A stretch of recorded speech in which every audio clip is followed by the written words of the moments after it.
Assalamualaikum warahmatullahi wabarakatuh. Waalaikumsalam warahmatullahi wabarakatuh. Baik, teman-teman sekalian, apakah suara saya terdengar jelas? Terdengar. Siap. Oke. Baik. Alhamdulillah Rabbil Alamin. Wahdahu wassalatu wassalamu ala asrafil anbiya'i wal mursalin. Wa ala alihi wa sahbihi ajma'in amma ba'du. Segala puji hanya milik Allah Subhanahu wa ta'ala. Dan puji syukur kita juga kepada Allah telah memberikan kita kesempatan dan kesehatan sehingga kita masih dapat hadir dan dapat meluangkan waktu pada acara webinar PUBG STI Part 11. Kemudian salat bertangkaikan salam, semoga senantiasa tercurahkan kedibaan junjungan alam yakni Nabi besar Muhammad sallallahu alaihi wasallam dengan mengucapkan Allahumma shalli ala sayyidina Muhammad wa ala ali sayyidina Muhammad. Baik, yang kami hormati Kaprodi Sistem dan Teknologi Informasi Universitas Darun Najah, yakni Ustadz Supriyadi Panggabean, MPD MKOM, dan yang sama-sama kami hormati juga, yakni Ustadz Faisal Wafiq Jaki MTI, selaku dosen Universitas Darun Najah, dan sekaligus pemateri kita pada acara webinar pada malam hari ini. Baik, tanpa memperpanjang mukadimah dan mempersingkat waktu, dan adapun rentetan acara kita pada malam hari ini, yang pertama pembukaan, yakni nantinya yang akan dibuka oleh saya sendiri selaku MC, dan yang kedua kata sambutan, yakni yang akan disampaikan oleh Kaprodi, dan selanjutnya nanti pada sisi webinar materi. Dan selanjutnya nanti ada sisi tanya jawab dan yang terakhir penutup. Baik, karena pemateri kita juga sudah hadir pada malam hari ini.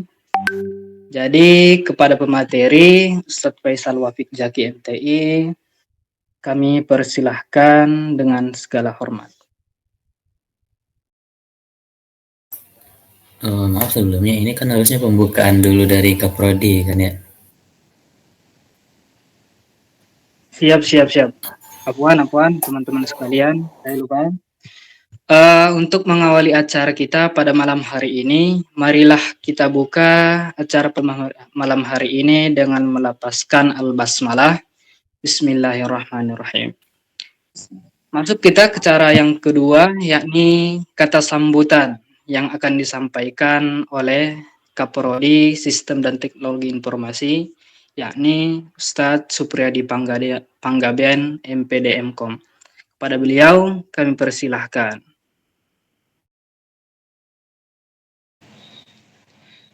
Baik, suara kedengaran ya? Kedengaran Ustaz. Oke, masih berdengung nggak ya? Aman Ustaz. Sudah aman Ustaz. Baik, Assalamualaikum warahmatullahi wabarakatuh. Waalaikumsalam. Alhamdulillahillazi arsala rasulahu bil huda wal haq liyuzhhirahu 'alal dini kullihi wa kafa billahi syahida. Asyhadu an la ilaha illallah wa asyhadu anna rasulullah. Amma ba'd. Rekan-rekan sekalian, saya tidak berpanjang kalam gitu ya. Pada kesempatan ini yang perlu kami sampaikan di awal adalah kami ingin menyampaikan rasa hormat kami dan terima kasih kami kepada dosen yang hadir pada room ini sebagai narasumber dan juga sebagai peserta. Kemudian para undangan gitu ya, yang dimana kegiatan ini harapannya bisa memberikan manfaat bukan hanya untuk prodi STI, namun semua prodi yang ada di Universitas Darun Najah, kemudian masyarakat umum.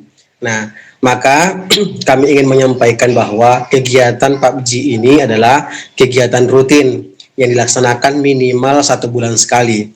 Dan alhamdulillah kita belum pernah mengadakan 2 kali dalam sebulan gitu ya. Masih konsisten dalam 1 bulan sekali. Karena memang kita keterbatasan dalam koordinasi untuk pemateri. Teman-teman sekalian, tujuan dari kegiatan ini adalah bagaimana kita memfasilitasi teman-teman mahasiswa dan umum bisa mendapatkan kajian tentang IT. Nah, di sisi lain, teman-teman mahasiswa bisa menggunakan kegiatan ini untuk memperbanyak kegiatan untuk mengisi Nikpam sehingga nanti kegiatan luar akademiknya banyak. Kemudian juga kami menyediakan pengabdian kepada masyarakat bagi mahasiswa dan dosen. Nah, ketika ada dosen yang ingin menyampaikan kajian tentang IT, sangat boleh sekali, tinggal nanti menyampaikan ke prodi, tentukan waktu dan tanggalnya, kemudian tentukan temanya. Karena kita belum membahas tentang tematik yang berurut ya, kita masih welcome, mau bahas apa aja berhubungan dengan IT boleh. Mungkin itu saja yang ingin kami sampaikan. Semoga acara ini lancar gitu ya. Kita ada grup WA gitu ya. Sebelum penuh kita masih buka seluas-luasnya, baik bagi mahasiswa prodi STI, prodi luar selain STI di Universitas Sudrajat ada 11 prodi, kemudian siswa masyarakat umum boleh bergabung di sana. Namun saya pribadi selaku Kaprodi memohon maaf juga, kemarin sempat ada postingan ya di dalam grup WA yang mungkin tidak nyaman. Apakah itu benar atau salah? Kita dari prodi sampai saat ini masih menutup ya. Nanti mungkin setelah acara akan saya buka kembali untuk ruang diskusi. Namun hakikatnya grup ini fungsinya adalah untuk menyampaikan informasi kajian berikutnya. Maka setiap bulan akan kita share kegiatan-kegiatan PUBG berikutnya. Mungkin demikian yang dapat saya sampaikan. Saya kembalikan kepada moderator. Wabillahi taufiq wal hidayah. Wassalamualaikum warahmatullahi wabarakatuh. Waalaikumsalam. warahmatullahi wabarakatuh. Terima kasih kami ucapkan kepada Kaprodi STI Universitas Darun Najah. Baik, melangkah kita ke acara selanjutnya, yakni sesi webinar dengan tema nantinya Mastering from Engineering from Generative AI, yakni belajar teknik menyusun prompt yang tepat agar AI paham dan ngasih hasil yang maksimal. Baik, karena pemateri kita sudah hadir di antara kita, kepada pemateri Ustadz Faisal kami persilahkan dengan segala hormat.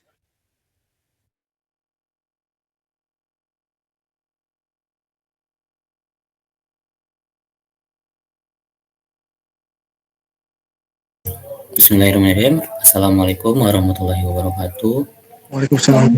Waalaikumsalam warahmatullahi wabarakatuh. Ya, selamat malam teman-teman semua dan selamat datang juga di webinar yang digelar oleh teman-teman kita dari program studi Sistem dan Teknologi Informasi. Di mana di kesempatan kali ini saya akan membahas tentang Mastering from Engineering for Generative AI. Nah, di sini saya juga bersama teman-teman juga akan belajar bersama-sama dan juga saya mengucapkan terima kasih sudah meluangkan waktu itu untuk mengikuti webinar ini. Dan saya harap teman-teman bisa tetap semangat sampai selesai dan mendapat manfaat dari materi yang kita pelajari bersama hari ini. Nah, di sini kita itu ya sifatnya belajar bareng gitu. Jadi saya dan juga teman-teman juga sama-sama belajar, dan mungkin dari saya sendiri nanti juga mungkin ada kekeliruan, dan itu saya sangat terbuka untuk saran atau masukannya. Oke, untuk sebelum mulai materi saya perkenalkan diri dulu. Nama saya Faisal Rizaki dan sekarang mengajar di Universitas Darun Najah program studi rekayasa perangkat lunak dan salam kenal. Selain itu saya juga merupakan ASN di Kementerian Agama. Nah, salam kenal semuanya, karena ya, jika tak kenal maka kenalan gitu kan. Nah, terus yang untuk kedepannya itu boleh banget kalau memang akan saling terhubung dan kolaborasi dalam teknologi informasi. Oke, untuk mulai gitu, saya ada pertanyaan sebelumnya itu. pertama itu seberapa familiar Anda tahu teman-teman itu dengan istilah prompt engineering. Nah, ini boleh dijawab. Ada yang mungkin dari skala pakai skala aja ya gitu. Ada yang mungkin familiar banget, bisa kita anggap skalanya 1 sampai 5 ya. Kalau 5 itu yang familiar bangetnya. Kalau 1 berarti nggak familiar. Nah, ini bisa gunakan chat atau ya langsung aja ngomong gitu untuk di ini. Ada banyak juga kayaknya teman-teman yang berasal dari luar Universitas Darun Najah gitu yang mungkin ikut.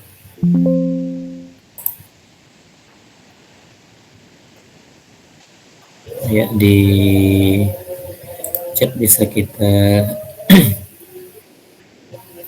lihat ya, ini ada dari Po Azad Getulasi 2, Bapak Liamat juga 2,5. Nah, ini bisa ya kita anggap itu rata lah gitu. Mungkin ada yang familiar, ada yang juga baru gitu kan. Lagi ini untuk umum gitu kan. Mungkin ada yang biasa aja gitu, mungkin baru pernah mendengar istilah prompt engineering. Nah, boleh juga yang mungkin yang sebenarnya sudah familiar gitu dengan istilahnya prompt engineering. Oke, kita lanjut pengenalan mengenai prompt engineering itu sendiri. Nah, prompt engineering itu teknik itu untuk memberi instruksi yang tepat kepada model generatif AI agar dia menghasilkan respon yang diinginkan.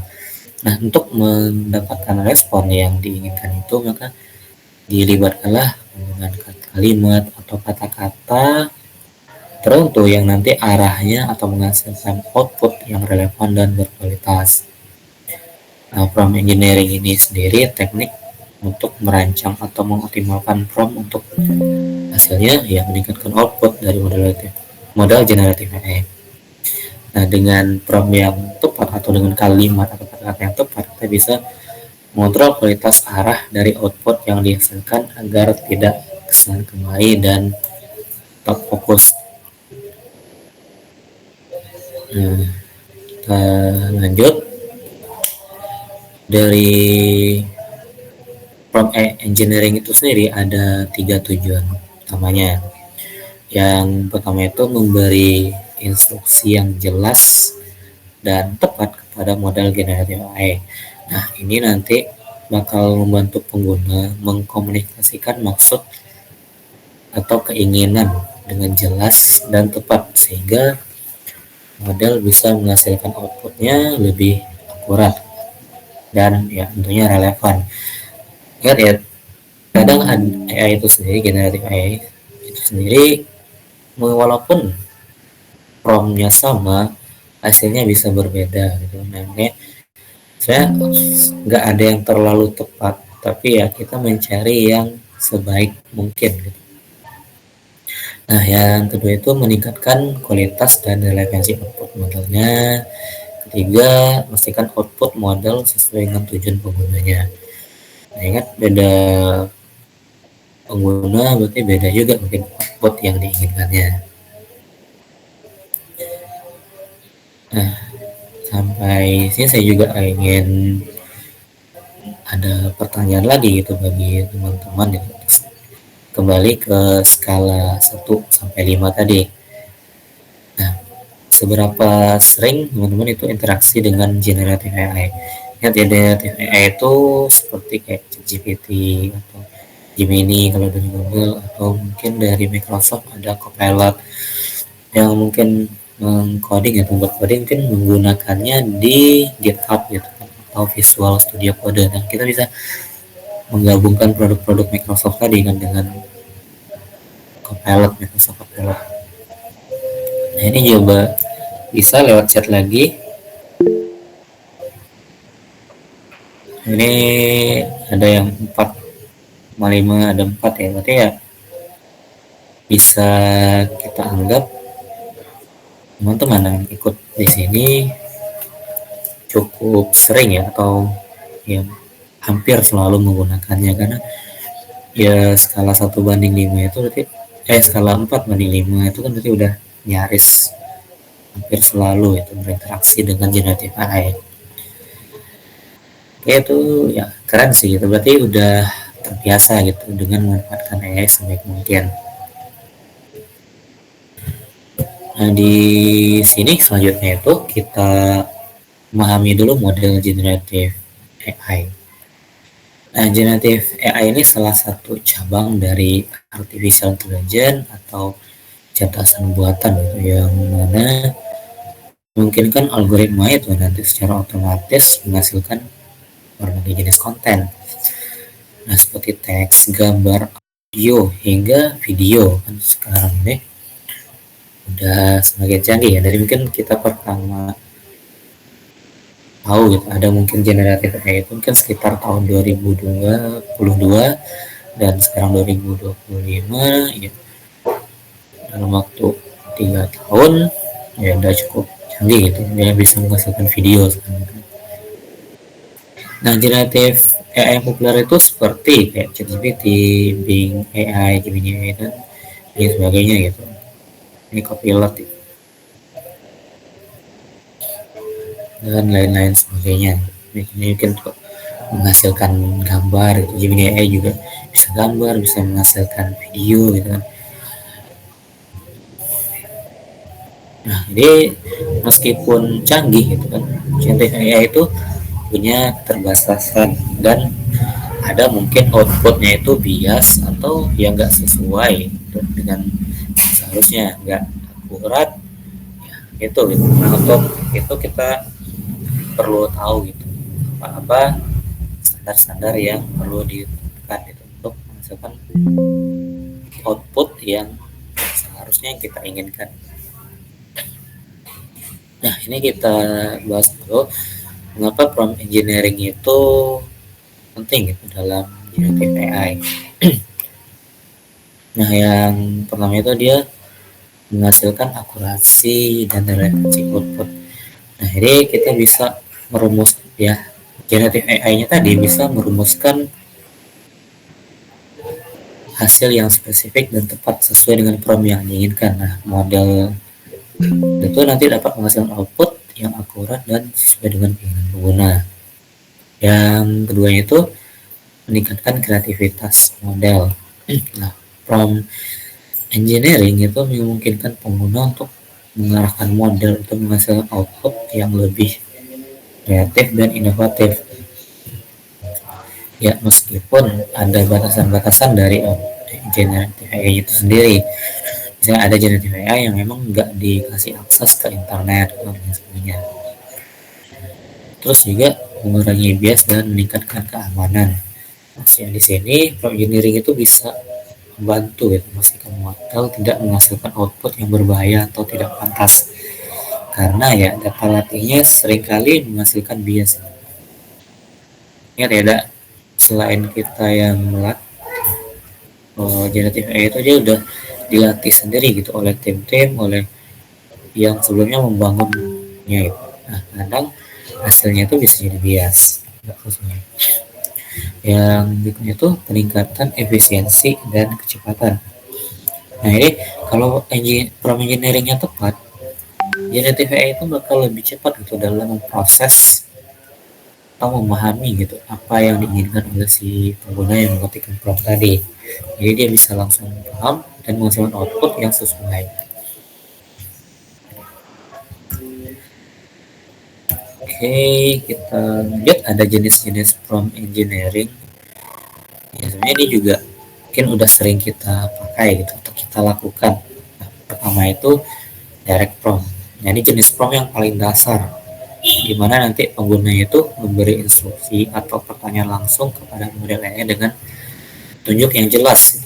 Nah, ini contoh-contohnya yang saya kayak terjemahkan kalimat, terjemahkan kalimat apa gitu, misalnya ke bahasa Korea, ke bahasa Inggris, atau lain sebagainya. Ini kurang jelas ya di screen.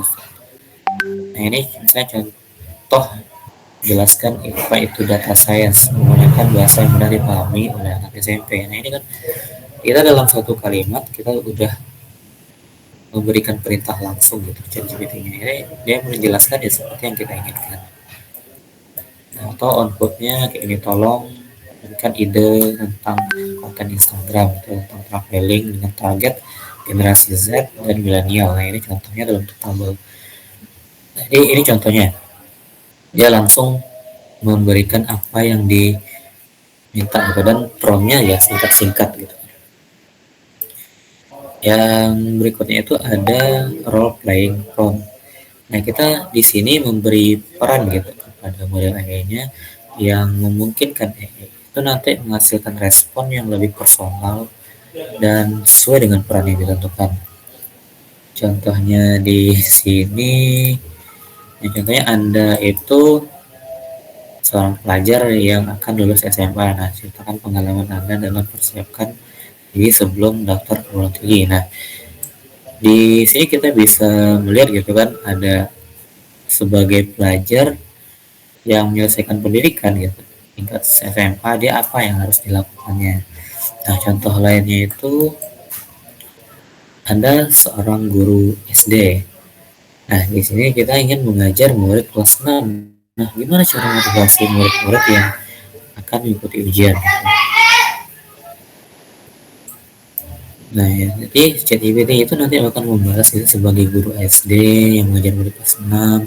Saya akan melakukan apa itu motivasi, itu strategi, nah, sesuai dengan pemahaman. Nah, dia nanti bakal bermain role playing. Nah, ini tentunya dia akan bermain peran. Nah, karena dia tergantung dengan apa yang kita minta di promptnya. Yang berikutnya itu adalah inverse prompt. Nah, ini berbeda dengan jenis prompt yang lain. Nah, ini membalik skenario itu dengan menentukan output terlebih dahulu daripada inputnya. Nah, ini nanti memungkinkan pengguna atau usernya itu mengarahkan AI untuk merespon sesuai kriteria yang sebaiknya dihindari, atau negatif prompt, atau mungkin apa ya istilahnya gitu. Nah, di sini contohnya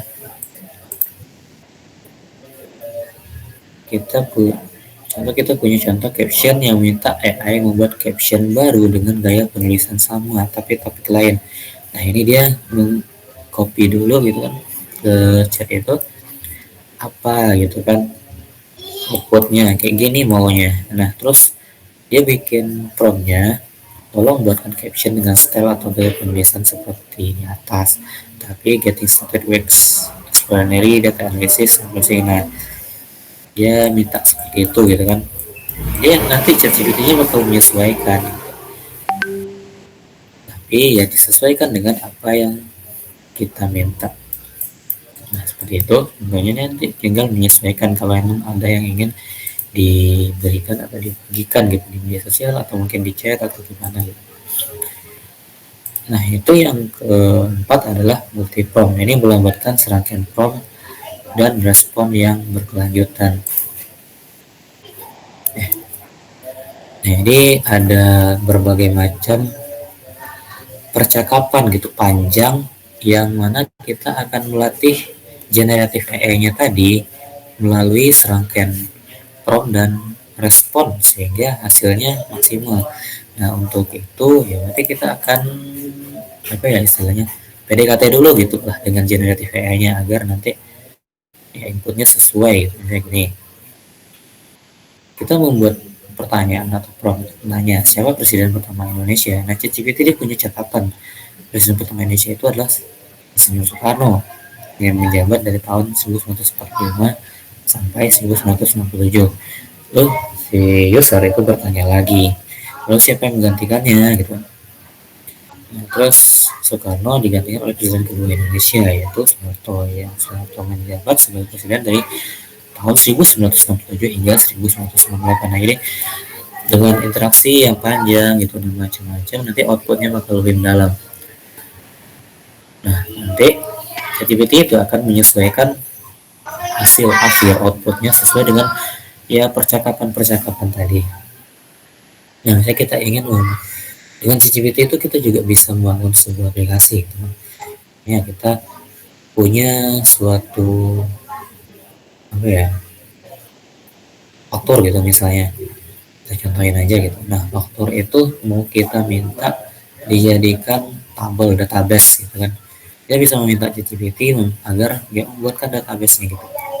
Apalagi ChatGPT juga udah bisa membaca gambar gitu. Jadi, nah dengan ChatGPT tadi ya misalnya aku bertanya lagi, bisa nggak dia membangunkan sebuah sistem dengan bahasa pemrograman tertentu dan dengan database tertentu gitu. Nah, dan selesailah tugas akhir dari teman-teman yang dari STI. Itu untuk ya, nah untuk contoh gitu kan penerapannya. Oke, ini ada lanjut atau mau jeda dulu?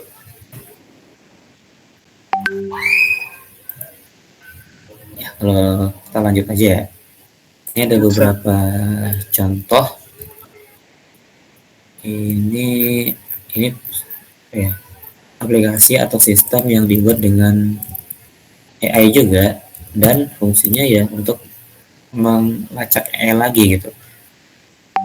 Nah, ini masalah di coba kalau mau dibuka itu websitenya. Cuman ini kita menggunakan Google apa ya, Google AI gitu atau Gemini.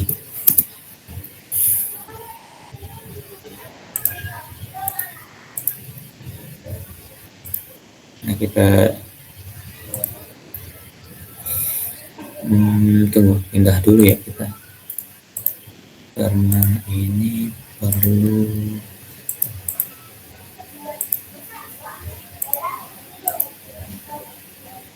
oke. Nah, ini kita ada membuat sistem gitu dengan AI dan menggunakan AI lagi. Misalnya teman-teman membuat suatu apa ya, ini kayak semacam sistem gitu untuk mendeteksi apa gitu konsultasi masalah-masalah teman-teman. Nah, contohnya di sini analisis dari ahli psikologi dan profesor logika dengan menggunakan metodologi chain of thought yang sistematis. Nah, kita contoh ini masalah-masalah gitu, masalah-masalah mungkin yang dihadapi mahasiswa gitu. Contohin aja, saya punya masalah. Ini sistemnya ini dibuat dengan AI juga dan di-upload ke Netlify ya. Nah, diunggah Netlify dan nanti kita ada terhubung dengan APK dari Gemini AI. Yang misalkan bahwa nilai puas saya untuk mata kuliah apa gitu misalnya, untuk mahasiswa baru gitu ya, algoritma pemrograman yang rendah. Nah, ini contoh ya. Nah, berarti kalau mahasiswa baru berarti mungkin umurnya 18 atau 19 tahun gitu. Kita contoh jenis kelaminnya laki-laki. Nah, ini statusnya API-nya udah saya aktifkan ya. Kita tunggu. Oh, gagal ya.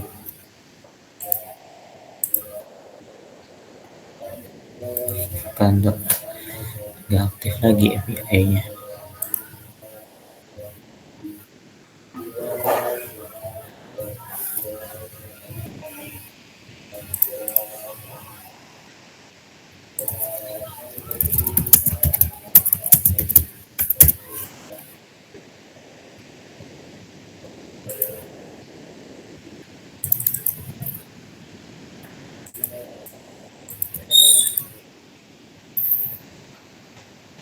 Oh, nggak balik. Kayaknya udah sesuai ya. Ini kalau kita mau tinggal ketik ini aja.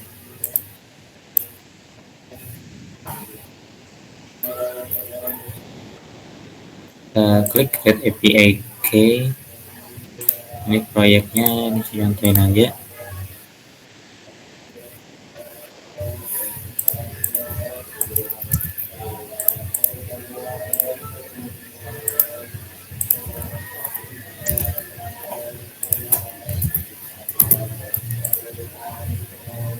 Oke, kita lanjut lagi ya.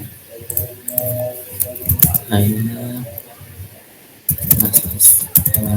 baru punya masalah tentang nilai algoritma pemrograman yang udah nilai luas ya. Contoh 19 tahun laki-laki, terus error ya, ini enggak lewat dulu ya ini. Terusnya nanti dia menggunakan logika yang sesuai and down ya. Ini kalau mau dapetin API kayaknya lewat AI Studio. Nah, kenapa saya pakai Google AI Studio? Karena dia lebih banyak gitu yang bisa kita gunakan. Nah, terus juga kita skip aja ya yang tadi ya. Lanjut ini untuk mengevaluasi API evaluasi prompt yang teman-teman bangun, teman-teman bikin gitu.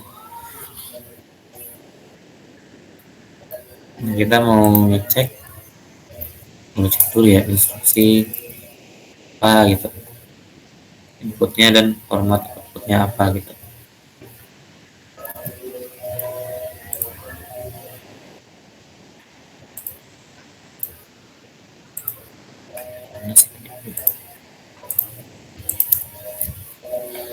Ini mati lagi nih.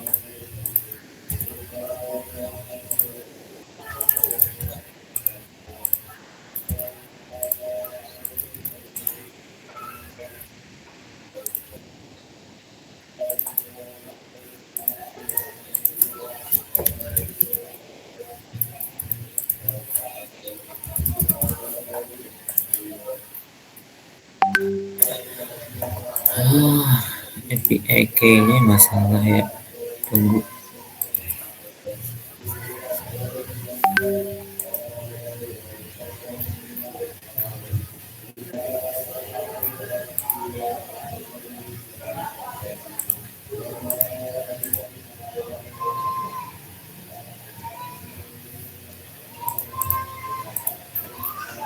Nggak mau dia.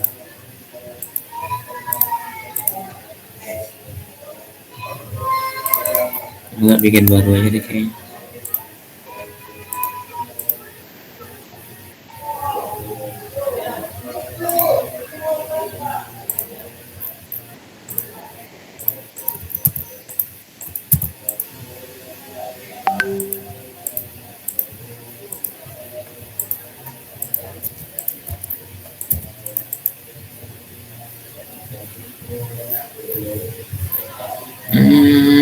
Oke, kita lewat aja ya. Ini contohnya. Berarti yang tadi juga masalahnya sama gitu. APK-nya yang error ya. Ini masalah kita.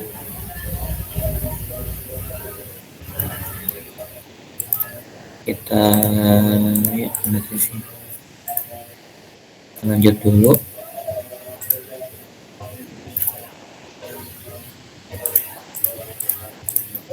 Nah, ini masalah.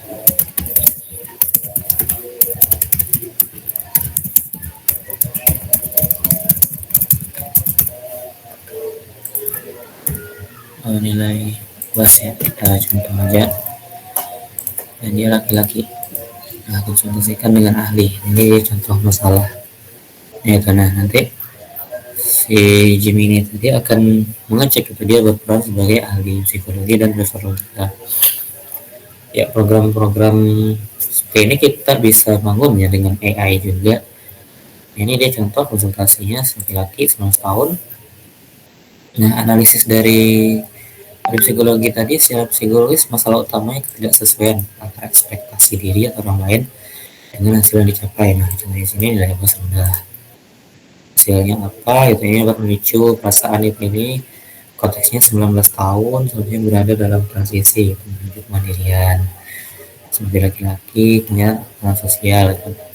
Aspek kognitifnya, pemahaman materi apakah udah paham gak gitu. Nah, terus menerapkan konsepnya dalam menyelesaikan masalah pemrograman, strategi belajar mungkin yang nggak sesuai dengan manajemen waktunya. Berikutnya adalah problem solving.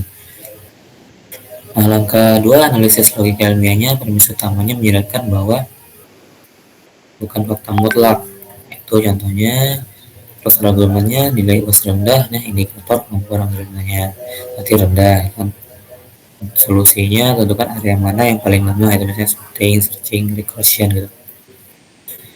Perbaiki diri gitu, misalnya pelajari ulang secara sistematis gitu. Dan ini sistemnya udah panjang gitu, bisa menjawab. Nah, ini analisis dan rekomendasinya. Situasi kehidupan nyata, bayangkan Anda belajar dari sepeda motor, Anda terjatuh beberapa kali bahkan lecet. Nah, nilai harus rendah, sama seperti terjatuh saat belajar gitu kan. Namun itu bukan berarti tidak pernah kan mengendarai motor lagi, tapi itu bagian dari proses belajar. Nah, ini logika untuk belajar algoritma pemrograman, yaitu Sudoku, teka-teki, coding challenge gitu. Terus ya coba gitu membuat proyek pemrograman kecil ini untuk belajar. Tadi masalahnya kan adalah nilai UASnya rendah. Jadi si tadi menyarankan untuk mempelajari ini gitu. Membuat proyek-proyek kecil, kontribusi open source ini dengan ikutin itu ya, maka dia akan terlatih gitu kan.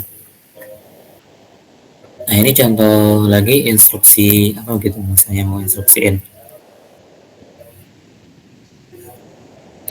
ya, buatkan apa ya,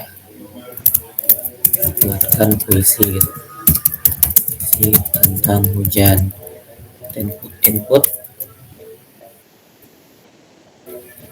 menggunakan kalimat hujan, badai, cerah. Format output biasanya 5, 4 itu kan evaluasi problemnya.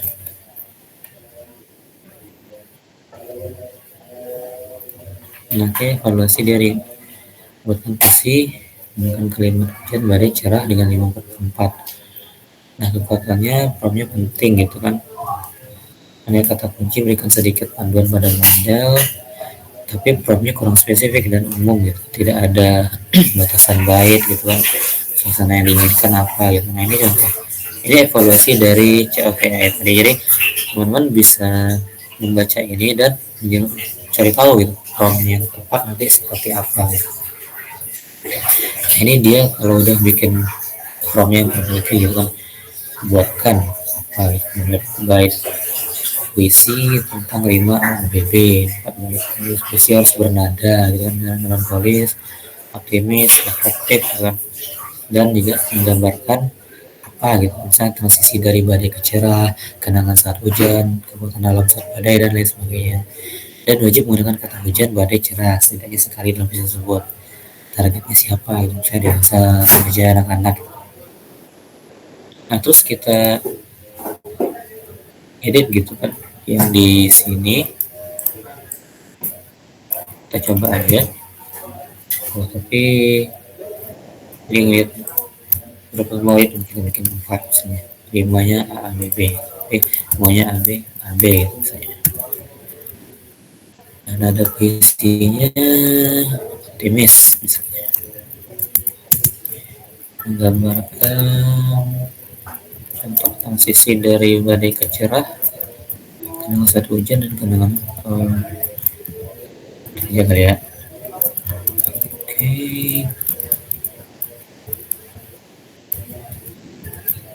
Nah, wajib menggunakan kata ini. Target audiennya mungkin kita anggap aja remaja atau dewasa aja kayak. Nah, kita generate hasil realnya berdasarkan analisis dari kita. Berarti di sini menggunakan AI untuk menganalisis AI. Nah, terus di sambat disebut, nah ini dia udah membuat puisi dengan 4 bait dengan rima AB. Nah, setelah badai usai judulnya kan, derasnya hujan musim bumi menguji jiwa dengan badai yang kejam, namun yakinkah mentari akan bersemi mau duka menangkan malam. Nah, ini respon AI nya dapat. Lalu kita cek ada nggak di internet ya di sini. Ya, dia ada ya, tapi nanti dia susun lagi gitu dari kalimatnya tepat ya. Ada yang menggunakan derasnya hujan musim bumi. Ya, kita dapat ketemu beberapa bahasa, beberapa puisi gitu di internet yang punya kata-kata yang mirip atau sama persis. Cuman ya itu nggak masalah, mungkin kita menyesuaikan lagi agar ya kalau emang mau bikin puisi ya jangan ada plagiatnya gitu. Dan kita boleh nggak menggunakan AI untuk membuat konten? Ya boleh gitu sebenarnya. Cuman di beberapa media itu ada ditentukan gitu, harus menjelaskan bahwa ini dibuat dengan bantuan AI. Itu juga penyanyi top pun ada kok yang membuat lagunya dengan AI dan dia menyampaikan bahwa dia menggunakan AI untuk membuat lagunya. Oke, kita lanjut.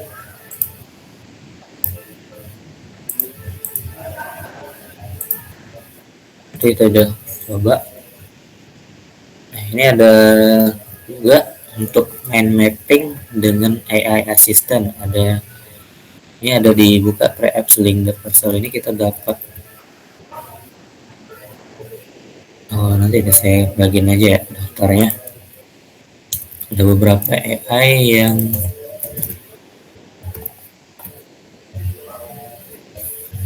bisa ya. Ini ada AI yang dikumpulkan yang dikumpulin gitu dan fungsinya macam-macam gitu. Misalnya ingin edit video itu bisa menggunakan capture atau flex clip, atau ingin analisis laporan gitu ada toolsnya gitu. Atau untuk membuat musik gitu kan bisa menggunakan Suno gitu. Nah, hasilnya juga bagus sih sebenarnya kalau mau coba nanti, atau mungkin ingin membuat mind map, ini kita bisa menggunakan Convlog. Ini teman-teman bisa coba lihat, ini dibagikan di grup maksud di income message-nya. Nah, terus ada karena ini pakai apa ya, CSV ya, jadi kita harus copy CSV-nya dulu.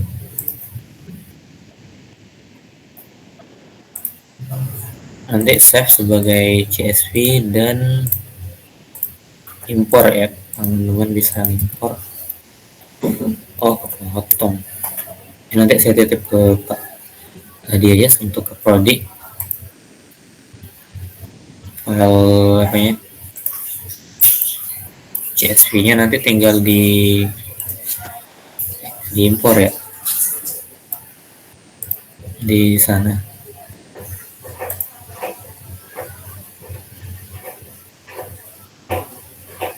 Oke, kita lanjut. Ini untuk membuat presentasi, nah ini mungkin udah nggak asing ya teman-teman, membuat presentasi dengan Gamma app. Nah, mungkin presentasinya udah cukup bagus gitu, tapi di kayak apa ya, diagram-diagramnya mungkin grafisnya kurang. Nah, di sana kita bisa memanfaatkan namanya Napkin.ai. Napkin.ai ini untuk mendesain diagram atau grafis.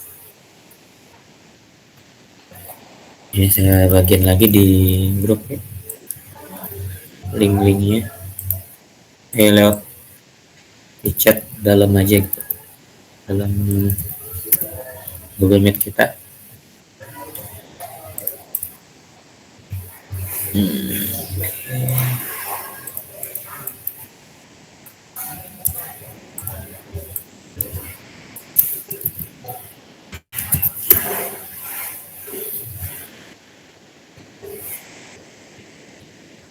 Oke, itu aja beberapa generatif AI yang mungkin bisa digunakan untuk mempermudah kegiatan-kegiatan dan lain sebagainya. Nah, cuman selain itu kita harus bijak dalam menggunakan AI, karena ya ada hati-hati gitu dalam potensi bias dalam data dan output. Kita harus periksa lagi faktanya, informasi yang disampaikan oleh AI itu yang dihasilkannya, dan yang paling penting itu gunakan secara bertanggung jawab dan ya etis. Nah ini penting, yang paling penting gitu malasnya, jangan terlalu bergantung pada AI karena dan menggunakannya dengan bijak ya, intinya dengan secara etis dan bertanggung jawab lah itu. Nah ya berlalu bergantung pada AI akan menyebabkan ya mungkin degradasi kemampuan kita atau lain sebagainya. Oke, sampai sana untuk materinya. Ya mungkin kita lanjut ke sesi tanya jawab. Mungkin ada yang ditanyakan atau didiskusikan, ya silakan disampaikan di chat atau mungkin bertanya langsung. Baik, teman-teman sekalian yang ada di dalam Google Meet, masuk kita ke sesi tanya jawab. Jadi teman-teman sekalian ada yang mau bertanya, silahkan kita buka 1-3 pertanyaan. Teman-teman sekalian silahkan mengajukan pertanyaan.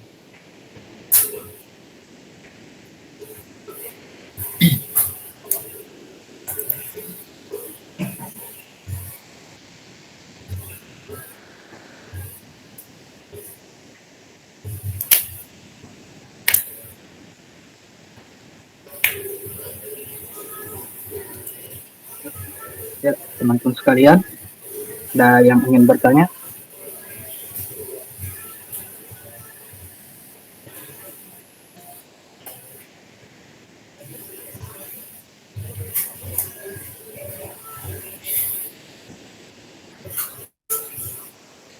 Untuk pertanyaannya kita buka 1-3 pertanyaan, teman-teman sekalian.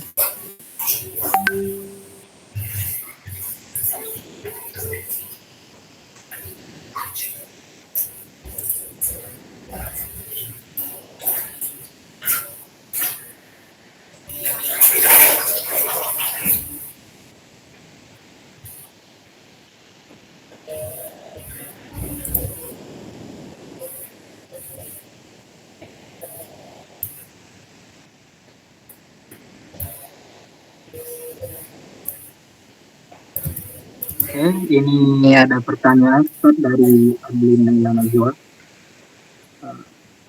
Pertanyaannya, mohon izin bertanya Pak, bagaimana prompt engineering dapat memengaruhi bias dan hallucination pada model generatif?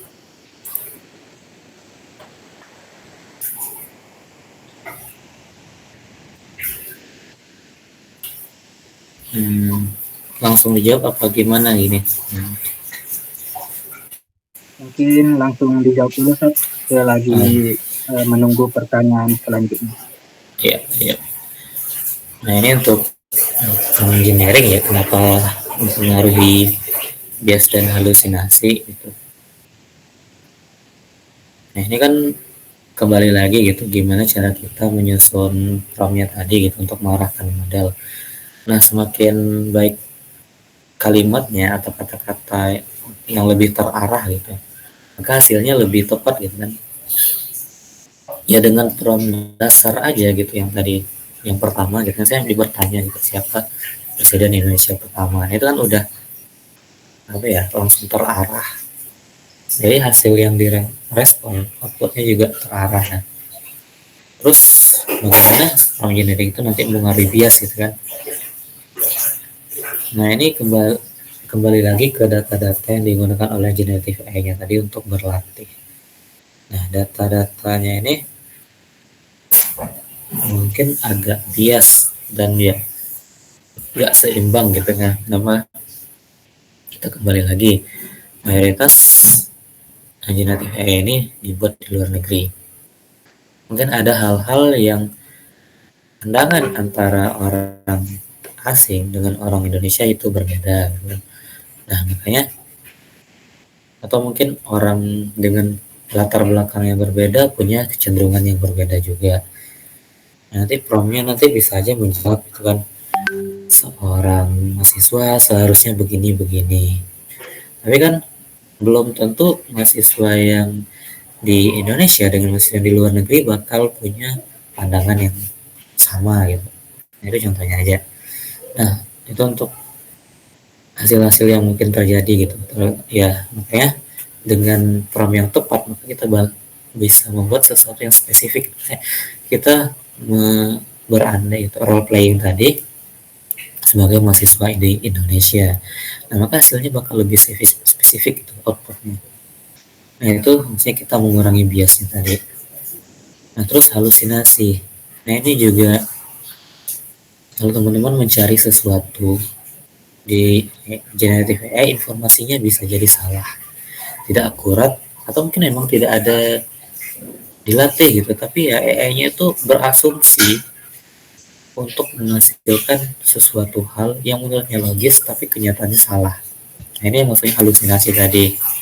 Ya, promnya terlalu ambigu atau informasi yang terlalu spesifik dan susah untuk kemungkinan itu digunakan untuk berlatihnya.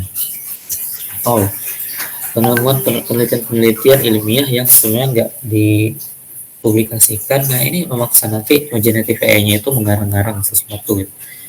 Nah, ini kalau teman-teman nanti misalnya menulis gitu, sesuatu laporan atau tugas yang memanfaatkan AI, dicek lagi, cross check lagi. Apa yang dihasilkan itu ada nggak, benar nggak, relevan, ada faktanya, ada nggak. Itu juga. Ya, itu sih dari saya. Balik ke moderator. Baik. Terima kasih Ustadz. Untuk pertanyaan selanjutnya dari teman-teman sekalian, kita buka 2 pertanyaan terakhir. Jika ada yang mau bertanya lagi, silahkan. Boleh bertanya pada kolom chat atau langsung tanya, boleh. Silahkan teman-teman.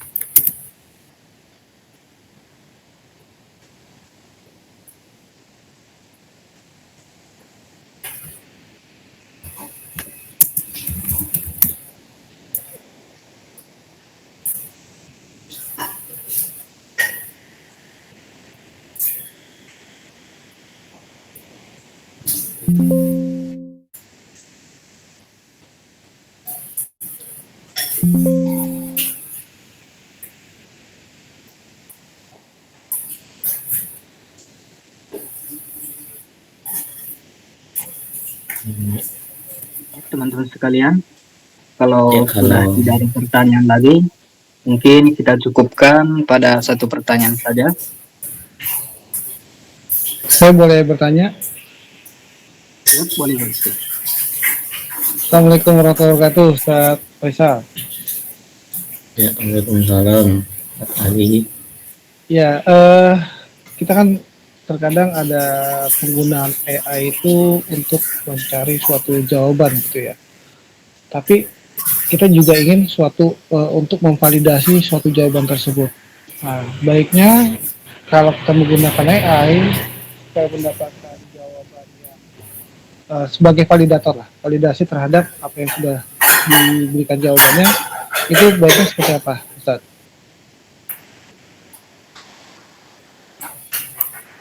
Iya, berarti ingin Ya, memvalidasi AI dengan menggunakan AI, bahasa gitu sih. iya, itu kan gitu, validasi AI dengan AI lagi. Nah, ini agak berat sih sebenarnya, karena ya AI itu kalau nggak bisa terkoneksi ke internet ya otomatis dia cuman putar-putar di dalamnya aja gitu.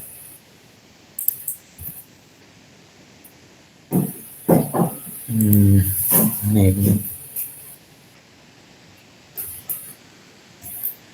Mungkin gini aja ya gitu, maksudnya kita cross check silang aja gitu atau gimana ya, maksudnya ya selagi AI-nya itu mengecek, kita coba cek di AI yang lain gitu.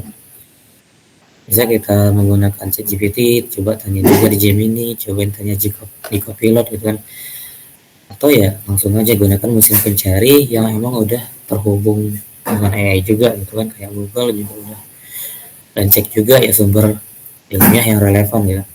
Nah kalau tadi misalnya menggunakan beberapa AI, kalau jawabannya cukup konsisten maka besar kemungkinan jawabannya benar, tapi kembali lagi jangan langsung dianggap itu ada benar gitu, lakukan cek lagi gitu di tempat lain. Nah terus juga kan ya kembali lagi, kalau AI-nya nggak bisa terhubung ke internet dia nggak bakal bisa menghasilkan sumbernya gitu. Nah, itu juga sih gitu ya, intinya kembali lagi ke kita gitu, gimana kita nanti apa ya, menganalisis lagi gitu jawaban dari AI-nya itu aja Ustaz. Ya, terima kasih Ustaz. Setuju dengan apa yang Ustaz bilang ya. Semua lagi balik lagi kepada kita yang menggunakan AI, ya kan. Peruntukan AI itu apakah memang untuk membantu atau kita jadi malah dependent gitu kan Ustaz ya. Dan sama kita dependent sama AI. Terima kasih Ustaz. Iya, sekali sama-sama.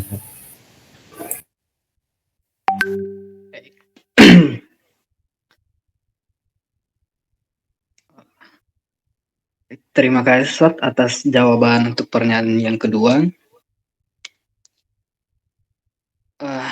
Pertanyaan terakhir kita buka. Jikalau ada teman-teman yang ingin bertanya lagi silahkan. Tetapi jika sudah tidak ada sesi tanya jawab, kita akan tutup.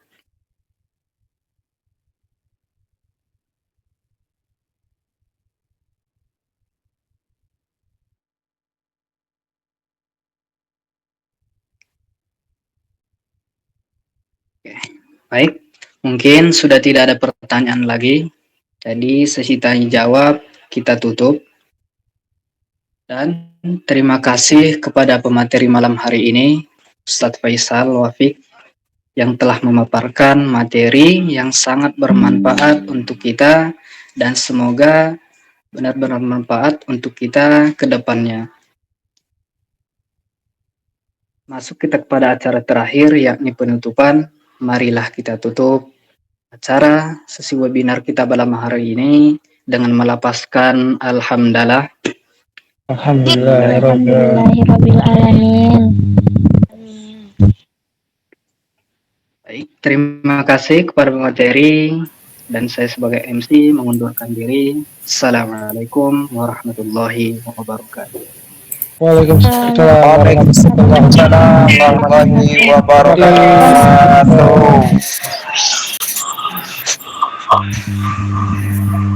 Semangat semuanya.